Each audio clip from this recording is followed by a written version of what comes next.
అదేవిధంగా ఈ నిరుద్యోగుల వాళ్ళ మాటలు నమ్మిర్రో ఆ మాటలు నమ్మిన వాళ్ళు కాడిపోయిరట. ఏం రియాజ్ సార్ మమ్మల్ని అటు ఇటు తిప్పుతీవి, ప్రచారం చేపిస్తీవి, నీకంటే లైబ్రరీ ఉద్యోగం వచ్చే మా పరిస్థితి ఏంటి సార్ అంటే, ఓటు చేయమన్నారా, పండబెట్టి తొక్కుర్రా, వీళ్ళు గెంటేరని మాట్లాడుతున్నాడు. కోదండరాం దగ్గర పోతే అదే మాట. ఆయనకు ఎమ్మెల్సీ ఉద్యోగం వచ్చింది, నిరుద్యోగులు మాత్రం సున్నం వచ్చింది. అదేవిధంగా ఇంకొక ఆయన పేరు బలమూరు వెంకట్, ఆయనకు అప్పుడు ఏమొచ్చిందా, బై ఎలక్షన్లో పోటీ చేస్తే 3000 2000 ఓట్లు వచ్చినాయి. తర్వాత ఏం చేసారు, నిరుద్యోగులను అండగా చేసుకొని రేవంత్ రెడ్డి దగ్గర చూపించి, అన్న నీ రేవంత్ రెడ్డి అన్న నేనున్నా, రోజు రెచ్చగొడతా, ఎన్ఎస్యూ ప్రెసిడెంట్ నేను అందరిని రెచ్చగొడతా, నువ్వు మాత్రం నాకు ఎమ్మెల్సీ ఇవ్వాలన్నా. మరి నీకు ఏదిరా 3000 వచ్చినాయి కదా హుజరాబాద్లో పోటీ చేస్తే, 3000కి నేనేం ఎమ్మెల్సీ ఇస్తాను ఆయన అన్నట.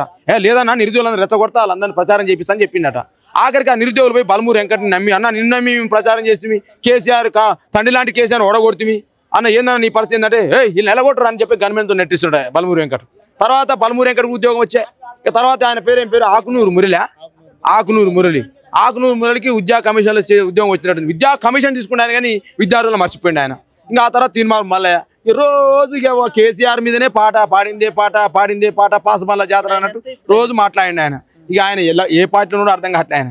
మరి కాంగ్రెస్ పార్టీ రేవంత్ రెడ్డి ఏమన్నా నాడుస్తున్నాయో నాటకం నాకు అనిపిస్తుంది. ఇక మల్లయ్య కనపడతలేడు, నిరుద్యోగం గురించి మాట్లాడతలేడు ఆయన.